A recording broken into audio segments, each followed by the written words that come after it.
अगर आप इस 20 किलो के सोने को बाहर निकाल सकते हो तो ये सोना आपका, कैसे बताता हूँ। क्या आपको फ्री में रीबॉक के महंगे जूते चाहिए? एक ऐसा पत्थर जो ग्रेविटी को नहीं मानता, एक ऐसा रियल लाइफ हीरो जो अपरिचित मूवी के हीरो की तरह लोगों को सजा देता है। इंटरेस्टिंग फैक्ट्स और किस्से कहानियों को जानने के लिए, सुनने के लिए देखते रहिए वीडियो लास्ट तक। फैक्ट नंबर 11, ये वीडियो है टर्की के इस्तांबुल का। वहाँ पे गोल्ड इंडस्ट्री को प्रमोट करने के लिए ये चैलेंज रखा गया, ये कॉम्पिटिशन रखा गया। इसमें होता ही है कि जो भी इंसान इस गोल्ड के पीस को बाहर निकाल लेगा सक्सेसफुली, उसका ये गोल्ड हो जाएगा। दुनिया में बहुत ही कम इंसान हैं जो ये चीज कर पाए हैं, क्योंकि ये करने के लिए आपके पास दो चीजें होनी चाहिए। पहला कि आपका हाथ छोटा होना चाहिए, दूसरा आपके हाथ में दम होनी चाहिए। क्या आप इस सोने के पीस को बाहर निकाल पाओगे? कमेंट्स में बताना। फैक्ट नंबर 10, आज से 30 साल पहले 90 के दशक में जब केवल टेलीफोन हुआ करते थे, मोबाइल फोन नहीं होते थे, तब उस समय प्रॉब्लम होती थी लोगों को फोन उठाने में कि उन्हें बहुत देर तक अगर बात करनी होती थी तो ऐसे कंधे से टेलीफोन को दबाकर रखना पड़ता था, जो कि लंबे समय तक कर पाना मुश्किल था। और इसी बात का सोल्यूशन निकाला उस समय के एक सामान ने, जिसका ये एडवर्टीजमेंट है ना इंटरेस्टिंग। ये प्रोडक्ट आपके टेलीफोन को आपके सर से ही जोड़ देता था, जिससे लंबे समय तक बात कर पाना बहुत आसान हो गया। Fact number 9,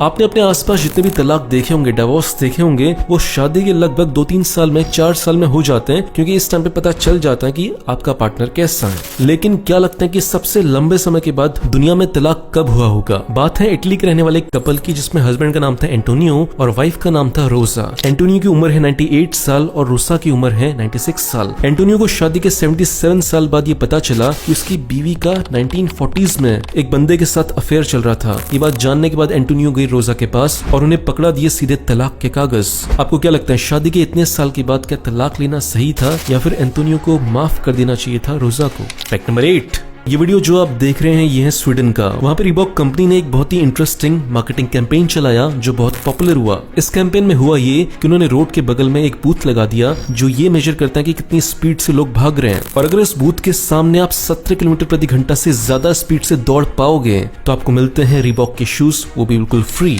fact number 7, England में एक बार बहुत ही अजीब सा कोइंसिडेंस हुआ। इंग्लैंड के एक हॉस्पिटल में एक बंदा भर्ती हुआ जिसका नाम था ग्रैंट वोल्फोर्ड, और इसमें अजीब बात ये थी कि उसके बगल में जो बंदा बैठा था उसका नाम भी ग्रैंट वोल्फोर्ड था। अब इसमें और इंटरेस्टिंग बात ये है कि पूरे के पूरे शहर में केवल ये 2 ही इंसान थे जिनका ये सेम नाम था। तो ये कितना अजीब सा इत्तेफाक है कि पूरे शहर में 2 लोग हैं जिनका सेम नाम है, और किसी का भी ये नाम नहीं है पूरे शहर में, और वो 2 लोग एक साथ भर्ती होते हैं हॉस्पिटल में। फैक्ट नंबर 6, जब इंडिया ने पाकिस्तान के ऊपर सर्जिकल स्ट्राइक की थी तो एक बहुत ही इंटरेस्टिंग चीज का यूज किया गया था। जब इंडियन आर्मी पाकिस्तान के अंदर घुसी थी तो पाकिस्तानी आर्मी के साथ जो शिकारी कुत्ते रहते थे उन्हें डराना बहुत इंपॉर्टेंट था, और उन्हें डराने के लिए इंडियन आर्मी ले गई थी तेंदुए का पेशाब। तो इसमें फैक्ट ये है कि जब भी कुत्ते को ये महसूस होता है कि आसपास तेंदुआ घूम रहा है तो वो कहीं जाकर छुप जाता है और बिल्कुल भी आवाज नहीं करता। तो इंडियन आर्मी जैसे ही पाकिस्तान के ऊपर हमला करने वाली थी उससे पहले उसने आसपास पूरे एरिया में तेंदुए के पेशाब को फैला दिया था ताकि कुत्ते बिल्कुल शांत रहें और कहीं भौंक कर ये ना बता दें कि इंडियन आर्मी के सोल्जर्स आ रहे हैं। फैक्ट नंबर 5,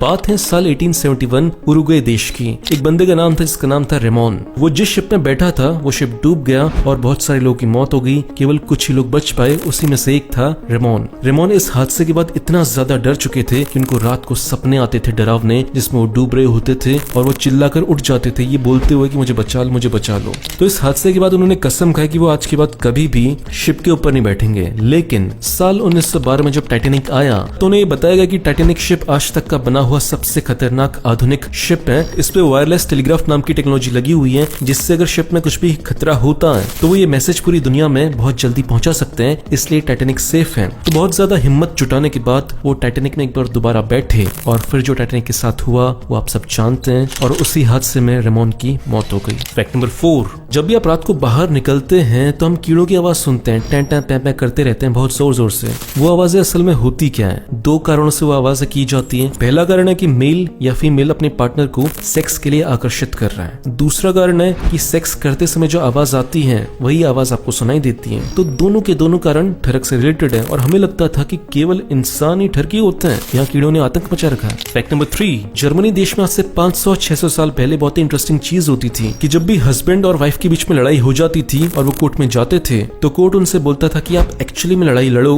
ये देखने के लिए कि कौन जीतता है। बहुत बढ़िया। और इस लड़ाई के रूल्स बहुत इंटरेस्टिंग होते थे देखो जो मर्द होता है वो फिजिकली लड़कियों से ज्यादा पावरफुल होता है और इसी बात को बैलेंस करने के लिए जो मर्द होता था वो एक गड्ढे के अंदर जाता था और उसके एक हाथ को बांध दिया जाता था, और वहीं जो लड़की है वो फ्रीली कहीं भी घूम सकती थी और उसके हाथ में एक पत्थर से भरा हुआ थैला होता था जिससे वो अपने हस्बैंड को मार सकती थी। अब आप बताओ कि इस कंपटीशन में लड़का जीतेगा या लड़की जीतेगी? कमेंट्स में बताना। फैक्ट नंबर 2, कनाडा में एक ऐसा पत्थर है जिस पर साइंटिस्ट बहुत समय से रिसर्च कर रहे हैं लेकिन अभी भी ये पता नहीं लगा पाए कि ये पत्थर खड़ा कैसे है, ग्रेविटी की वजह से ये गिर क्यों नहीं रहा। ये पत्थर है कनाडा के लॉन्ग आइलैंड्स में जो कि 9 मीटर ऊंचा है और साइंटिस्ट का मानना है कि पत्थर इसी पोजीशन में हजारों सालों से रुका हुआ है। फैक्ट नंबर 1, जैसे अपरिचित मूवी में हीरो रात को अपना रूप चेंज कर विलेन को मारने के लिए आता था, वैसा ही सेम हो रहा है बांग्लादेश में। बांग्लादेश में रेप होते हैं लेकिन जो रेपिस्ट होते हैं उन्हें कोर्ट में सजा नहीं मिल पाती और इसी बात से गुस्सा होकर एक बंदा है बांग्लादेश में, जिसे बोलते हैं हरकुलिस। ये बंदा करता यह है कि जिस बंदे ने रेप किया होता है और जिसे कोर्ट सजा नहीं दे पा रही होती उसके पास जाता है और उसे मार देता है और उसके गले पर एक नोट छोड़ देता है। उस नोट पे लिखता है कि मैंने रेप किया था, ये इस इंसान ने कबूल किया है।